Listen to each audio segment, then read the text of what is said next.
na gremia, Martin na glora, Kyori and Leva, Karam Dala, Molamid Kyori, Molamid Boyet, Molamid Dochas, Fachgelagach.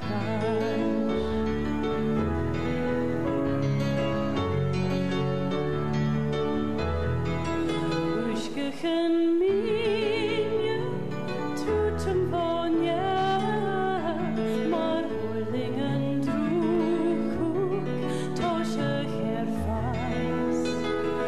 Mirisham minjet, marscheken chien, hierifken sprien, archahai.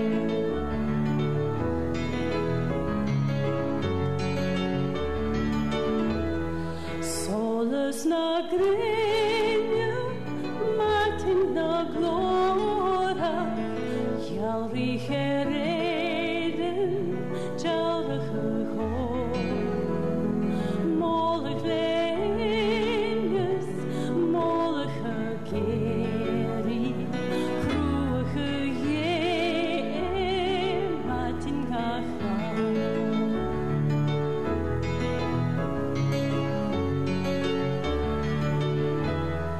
Morning has broken like the first morning. Blackbird has spoken like the first bird. Praise for the singing, praise for the morning, praise for them springing fresh from the word.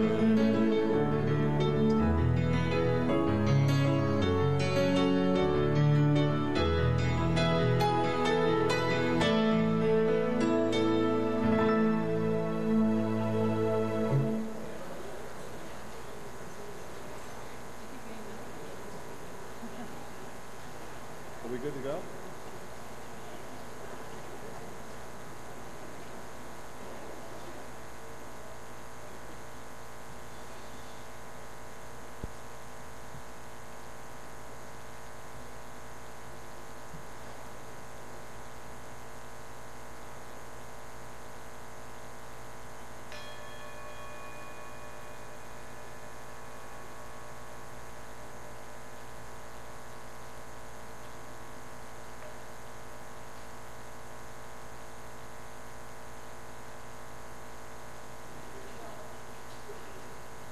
Good morning. And good morning again. Get on the microphone here. Anyhow, my name is Gene Langell, and it is my pleasure to welcome you to a warm welcome, that is, to the Golden Gate Center for Spiritual Living. But first, will you attend to any of those electronic devices in your possession and put them to sleep?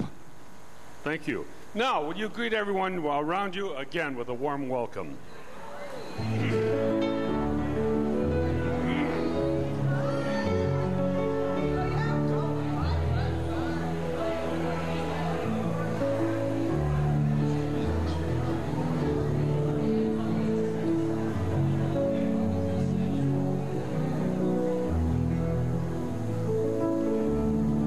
Again, good morning.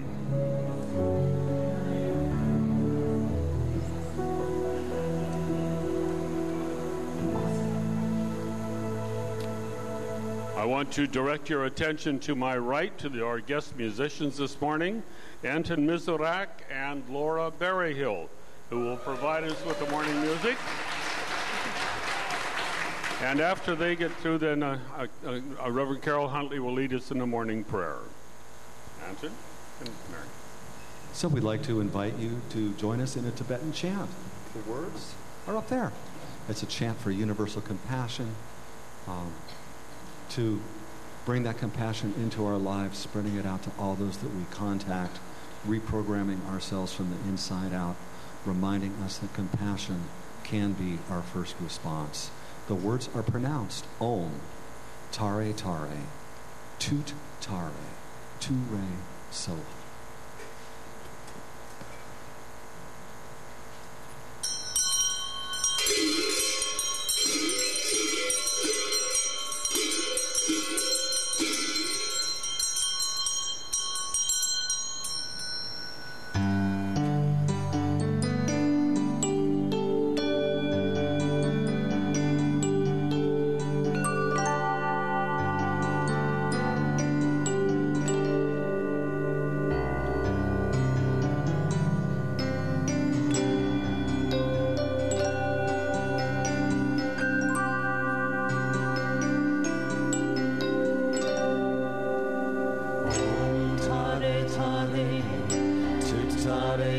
re so ha om tare tare. Tut tare tu re so ha om tare tare. Tut tare tu re so ha om. Om tare tare. Tut tare tu re so ha om tare tare. Tut tare tu re so ha om tare tare. Tut tare tu re so ha om.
And continuing in that universal practice of compassion,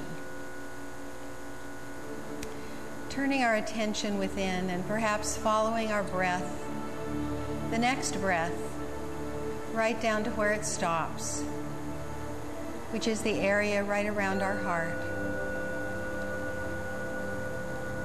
And sitting there, having our consciousness, our awareness, be right at the level of our heart. And usually that means dropping in. As I drop in, I remember that God, the Creator, is all there is. And whether we use that word God, or I could say Spirit, or the universal love intelligence, I could say the Maker, I could say Source, and I could say the beloved of my soul.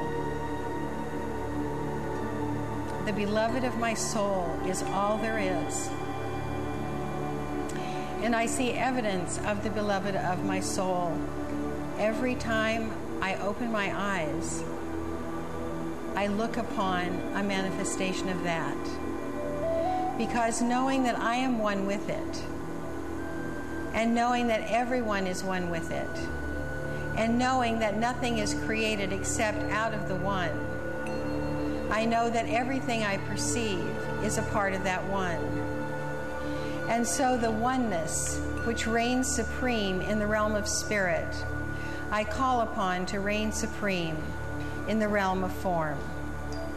And as each one of us has come from a week of storms and elections, and now we are at the day of commemorating our veterans, oneness is the supreme reality which we move into in this prayer. Deeper perhaps than we have ever felt it before, that knowing that I am one with each one here. I am one with each one who is watching this on the internet, knowing at least there are people in Cherkasy and Chile. And that's a lot of around the world oneness. I know that that oneness reigns supreme in our congressional and executive ranks. I know that that oneness reigns supreme in our armed services. And despite evidence that we could say is contrary, I don't see it. I see the oneness. I see the unity. I see the connectedness. I see family. I see that it's only all us. And so knowing that my brothers and sisters are the only people I see, I give my thanks for this awareness, for it makes me really joy-filled.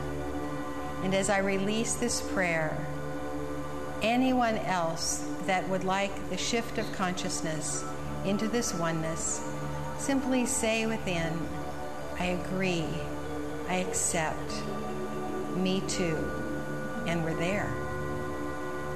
And so I release this prayer knowing it is done, and so it is.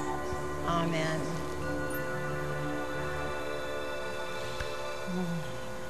Blessed be. Well, good morning. This is, look at it, it feels kind of like the 4th of July, somebody said. But I thought, how wonderful to celebrate our nation and the world, our nation in the world, this day after the election, and as we celebrate the veterans. But right now, we are going to celebrate Anton and Laura. So, good morning to you. Oh, it's just going to be Laura. No, oh, both. Okay. Just don't stand up. Anton does have to sit to play, but he will definitely be included.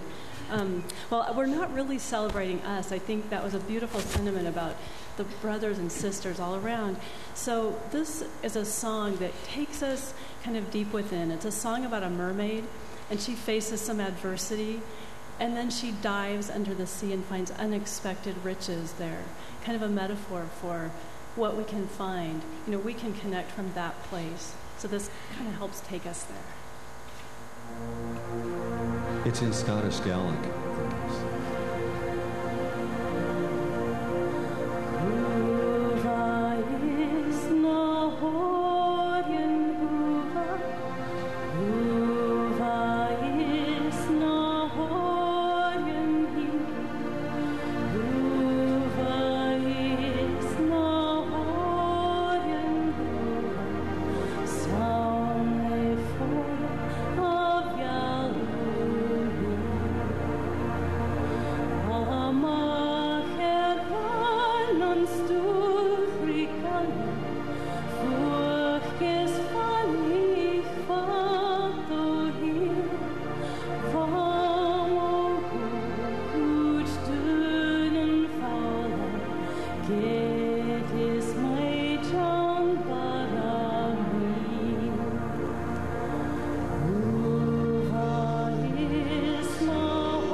So my name is Michael Hart, and I'm your practitioner for the morning.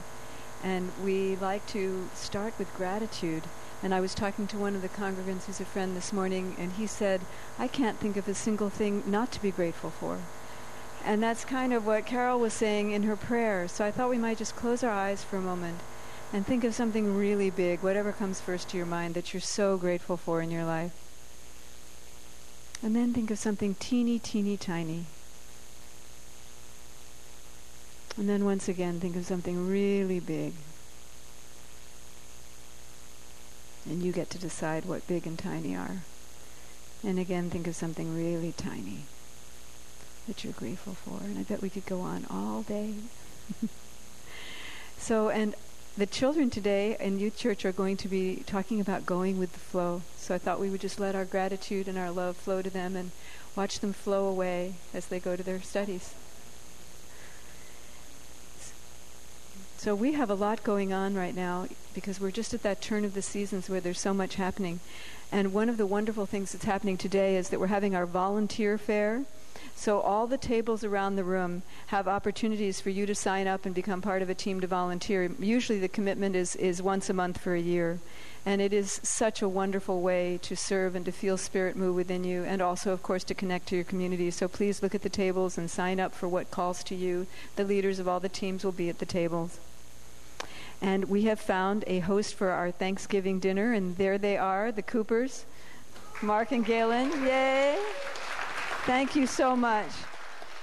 And so if you would like to celebrate the holiday this year and your gratitude and everything you're grateful for at the Coopers with your community, please sign up at the event table behind me across from the coffee. And there's a limit of 15 people, so sign up today. And now Rick is going to talk to us a moment, Rick Walt, about creating your spiritual legacy.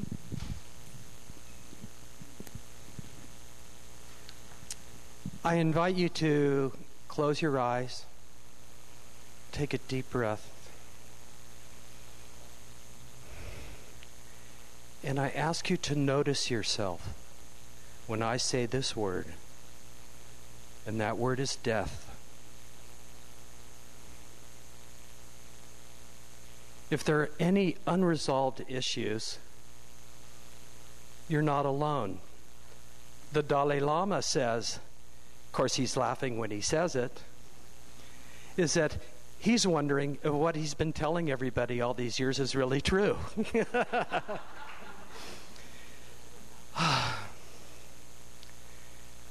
When I came here, I had major negative issues around that word death. And then they introduced the word transition. And I'm going, what a bunch of... Yes. And so then I went to my science background. And the first law of thermodynamics is energy is neither created nor destroyed. It just changes form.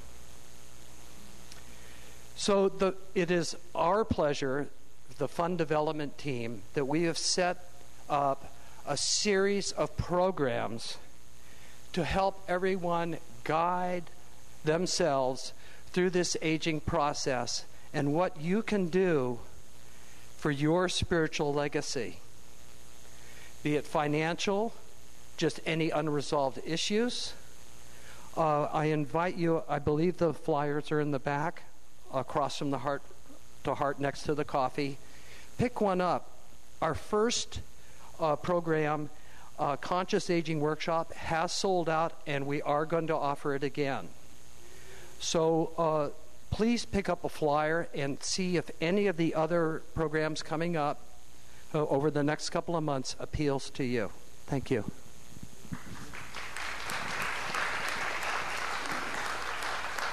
Well, coffee seems to be the theme this morning, but next week it's going to be the book sale. We have our annual used book sale next week, so please come, and it benefits the teens going to summer camp. So bring books that we can sell in good condition and buy books that you want. And now I'm going to turn it over to our beloved Reverend Karyl. Mm-hmm. Oh, you do? No, no, got it. Okay, got it. I have a couple of announcements. First of all, I'd like Hannah to stand up. This is Reverend Hannah Rothland. And Reverend Hannah has been a friend of mine for a long, long time. She was my guide when I did my Vision Quest. And she and I have been talking about creating some nature holy stuff. And actually, she's going to be speaking here next Sunday. Hannah's ministry is New Thought Nature Ministries. And so there's going to be a sign-up sheet for anybody who is interested in anything involved with nature and feeling the presence of the infinite in nature and how we might do that together. And Hannah and I are going to be offering some workshops together probably, and maybe some hikes and maybe a Vision Quest. So that's the first thing. So just everybody go flock to Hannah and love. It's in 2 Sundays. It's the Sunday I'm getting ahead of myself. I'm speaking next Sunday. I'm speaking next Sunday. Posey's singing next Sunday, and then after Thanksgiving, it's Hannah. Thank you so much. Paula, stand up. Paula is interested in anybody that's interested in events and working on events. Now, she doesn't have a table because she is her own sign-up sheet right there. So anybody that wants to help on events along with other volunteer opportunities, please see Paula. Now I'd like to bring my president-elect up.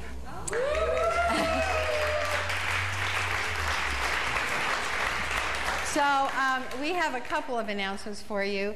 Gail Durkin has been our vice president, and she is in March stepping up to be president, and so we're all kind of...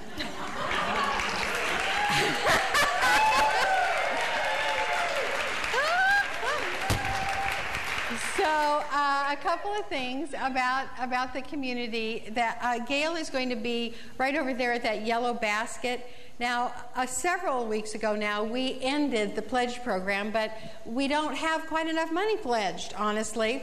What we require to have the community as you know it is $249,000 pledged for 2013, and right now we're getting up there. We're at $182,000.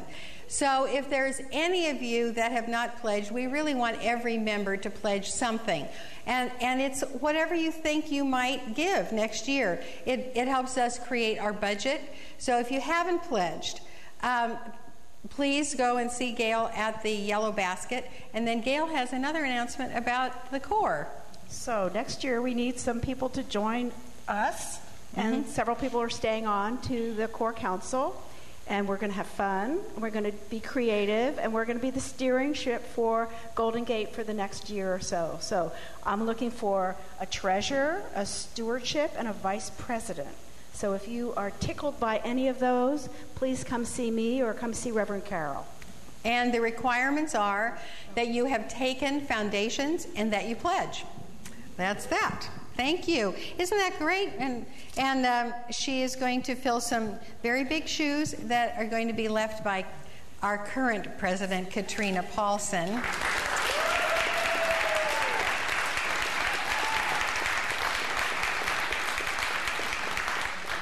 The Corps Council had a retreat yesterday, and And Katrina is already looking for what she's going to do after she lets go of her presidency. It's so great. It's so great to still have Katrina and to know that her energy is going to be pouring itself into something. So, all righty then. Done with the announcements and moving on to the message for today. So, all year long, we have had a word a week that we talk about in preparation for our transformation. By the way, I have another little parenthesis. You'll be hearing about this, but I found, actually it was on Facebook, that there is a new thing for us to do to just guarantee that this whole Mayan thing is just going to be fine. On December 20th, 21st, and 22nd, there is a movement, a grassroots movement called 3 Days of Love. And the 21st, of course, is the solstice. We're going to have our big solstice celebration here. But in order to assure that the opening to the new millennium, which we don't particularly subscribe to, but notice that there's a great deal of consciousness about it. So these 3 days spanning that movement from the old world to the new world is going to be filled with love, the 21st, 22nd, and 23rd. So I will give you how you can join us in my outgoing letter. And if you don't get the outgoing letter, all you have to do is go to our website and say subscribe, and then you'll get everything that I send out. So the altar today is done by Kathy Fowler, and it is a beautiful, of course, patriotic altar for tying up the election and then honoring our veterans. And so a couple of things that she pointed out to me that are so precious is, here's the I voted sticker right here, and the apple here is for it's as American as apple pie. So thank you. We always have some whimsy with a Kathy Fowler altar. So the word today of transformation is choice. We had a choice at the election, and we also want to say that for the veterans to choose to serve our country in the way that they did and do is worthy of so much gratitude and honor, and we're going to do that at the end of the service. But the title for my talk today is Making the Choice for Goodness, and the inspiration for that came from our chapter in the book that we're studying this year, Living in Gratitude, and it's a quote from Emmett Fox. Emmett Fox writes, "Errors of thought, word, and deed are worked out and satisfied under the law, but the good goes on forever, unchanged and undimmed by time." So I want to kind of unpack that for us a little bit. When he says, errors of thought, word, and deed are worked out and satisfied under the law, what that means is that if you have a thought of error would be, I am so alone. A thought of error could be, I am so broke. It's an error because the absolute reality that we subscribe to is oneness. You are not alone. You are connected with everyone else. But because the creative law always says yes, that's what it means by the errors of your thinking are worked out and satisfied under the law. And the way they're satisfied under the law is that you get that experience. It's a law of freedom, and it's a tough one if you happen to be at the other end of it, not knowing that you're creating more and more and more of your own sadness and loneliness, if that's what is in your life. If that is in your life, stick around, because that's what we're all about, is helping us through that. So then the second part of the quote is, good goes on forever, unchanged and undimmed by time. So what we want to know about this goodness is that goodness, we don't have really enough words in the English language for this. We have so many words, but when some of us, or a lot of us, I think, when we say good, it kind of begs bad. It's kind of a dichotomy, the good and the bad. But when we talk about this kind of divine goodness, it means that there is, it's referring to that benevolent push of the universe towards you. It's a energy that is always saying, here you go, here you go, here you go. It is whole, perfect, and complete. And that whole, perfect, and complete idea we equate with that divine goodness. Sometimes when I pray, I say, I accept the good to which there is no opposite. And when I say that, what I'm saying is, there is no opposite to the givingness of God. There is only more of the givingness. There is no opposite to that goodness, and that's exactly one of the things that differentiates us between us and perhaps the tradition that you came to us from. If you had a tradition of origin, we do not believe in two powers. There is not a force for good and a force for evil in our cosmology. There is only one force, and that force says, yes, here you go. You have accepted whatever it is that you've accepted in mind, and here it is in experience. It's just yes, here, yes, here, yes, here. And so that one power is the goodness that we're talking about that has no opposite. It is complete, it is generous, it is creative, it is yes, it is unlimited. So I go to this wonderful book, Prayers of the Cosmos, which is an Aramaic treatise on the Lord's Prayer. Now, the Aramaic is the original language of Jesus, and the translation of Aramaic words is varied and very complex. I mean, they had plenty of words in Aramaic. And so the translation, I want to go to that one line of the Lord's Prayer that is translated as, "Thy kingdom come." So, referring to my past, bringing you up, it's, now I can't start the thing. Our Father which art in heaven, hallowed be thy name. Thy kingdom come. That one? Okay. God, I wasn't Catholic, but I had to start at the beginning. Okay, so thy kingdom come is like when heaven is experienced on earth, when the realm of beauty, peace, poise, power, generosity, harmony, love, and light is experienced here right now, then this is what's going to happen. Okay, so that translation is like the goodness I've been talking about. Here's two of them. Desire with and through us the rule of universal fruitfulness onto the earth. So it's like partnering with the infinite. Desire with and through us the rule of universal fruitfulness onto the earth. And here's another one. Your rule springs into existence as our arms reach out to embrace all creation.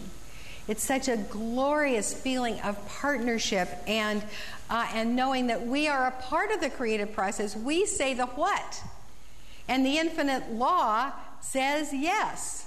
So it is a both and. So whatever we create fulfills the law of God. You got that? Whatever we create fulfills this law that must always say yes. So our choices are that we embody what it is we want. We not only say, I choose this idea, I really choose to be rich, but rather I embody, I become, I step into the reality of, I use this great co-creative law to help me step into an experience of overwhelming abundance of all good. Do you see the different feeling there? It's a very different kind of participation with the law. It's not that we are just giving God a list of what we want in prayer, a little recipe, like a letter to Santa. It is like we choose and then step into this great new creation called us that already embodies the choice that we've made. Now, I notice that I don't step into that bigness all the time. How about you? I notice that sometimes my prayers and desires and choices are more about what I think is better as opposed to worse. And participating in that dichotomy that God doesn't know anything about. Our choice becomes what thing seems good to us now. And so, okay, I'm going to choose that. But sometimes, we don't even know what's good for us. Because what happens sometimes when it turns out to be the worst is that as we move through that, it turns out to be the best for us.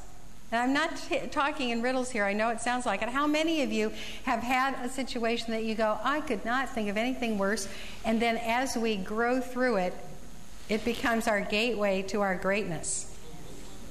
Oh, see, you're all heroes. You're all heroes. So the choice practice that takes us in the right direction, the choice practice in choosing correctly, the choice practice that takes us in the right direction is making choices based on life-giving qualities rather than on things. So we ask ourselves questions like this. What choice seems to bring the most light, the most peace, and the most harmony? So we have a situation. We got a situation. And instead of going, oh my God, what do I do now? We say, what can I envision that would bring more light, more peace, and more harmony? That's exactly the visioning process, by the way. What is the highest vision for this situation in my life? And that's why in the Bible and in every spiritual tradition, it is suggested that you keep thinking about the good things. Because if you have a habit of thinking about the good things when you're feeling pretty good, then when you're not feeling so good, you already have that habit under your belt. That's exactly what Paul was talking about in the letter to the Philippians when he said, whatsoever things are true, whatsoever things are honest, whatsoever things are just, whatsoever things are pure, whatsoever things are lovely, whatsoever things are of good report, if there be any virtue, if there be any praise, think on these things. Spend your time thinking on these things, not what you don't want. But even when we make a decision and a choice to go for the qualities, it's still sometimes difficult to know which direction to go anyway. Because I don't know about you, but it's very seldom that I have a choice between something hateful and something loving. That you can't hardly call that a choice. I mean, here's something that looks really disgusting, and here's something that looks really loving and has a lot of light there. Well, where in the heck are you going to go? That doesn't seem to be a choice. What usually happens is that it's more complex. And as I was thinking about this, I thought about a quandary in my life that I was in for a long time. And it was when my second marriage was crumbling. And I prayed with everything in me. The prayer was, what is the most loving course of action for my husband, for Michael, my son, Melanie, my daughter, and me? And I couldn't figure it out for the longest time, even though I was praying aright. I was saying, what is the most loving thing to do? So I want to say that we all do the best we can. If we do that choice practice of going with the qualities and heading for the light, we're going to hit, the good stuff more and more and more often. We do the best we can, and we are steered in the right direction. So here, choice is our word, and now we're going to thoughts about choosing goodness. So here's the general direction you want to go to, even though clarity is not always there for you, okay? Any choice based on love is a good one. That's where you start. Any choice based on love is a good one. It may not be the last one in this particular life issue that you're dealing with, but if you are centered in love, and everything that we did today on the inside, my prayer, and then Michael's gratitude practice, and then Rick's practice about talking about death, all of that takes us to that tender place in our heart. So you have to, first of all, realize what feels loving. And there is, real love is a place of comfort. It's a place of harmlessness. It's a place of generosity of spirit. It's a place of fearlessness.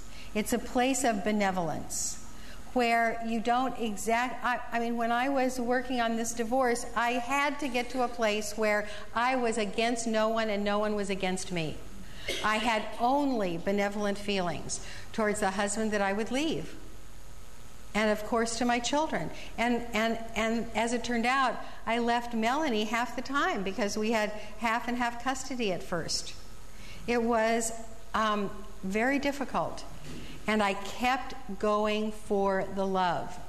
So I have another purely happy example. Yesterday, many of us joined together with Jay and Mary in their second wedding ceremony. And one of the things that they wanted me to include is a quote by W.H. Murray.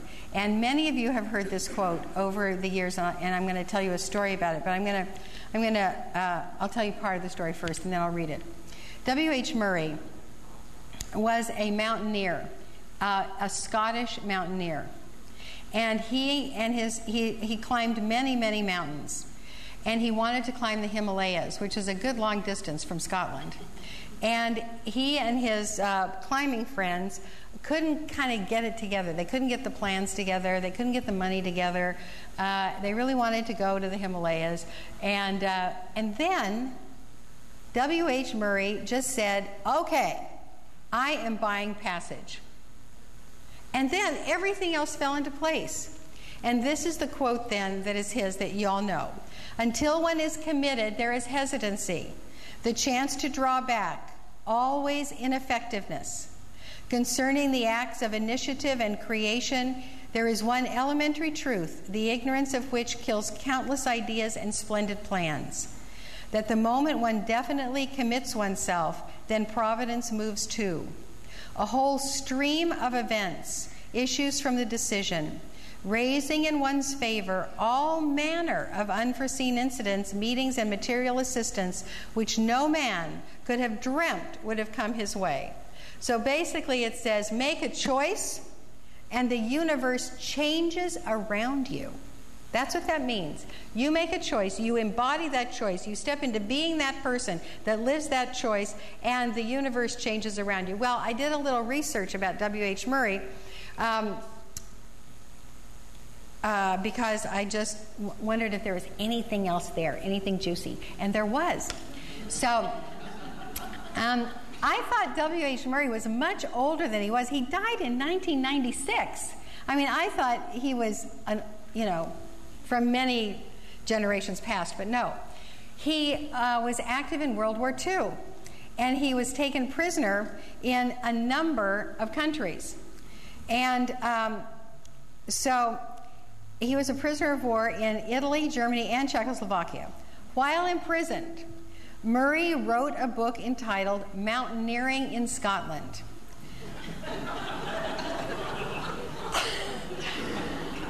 The first draft of the work was written on the only paper available to him, rough toilet paper.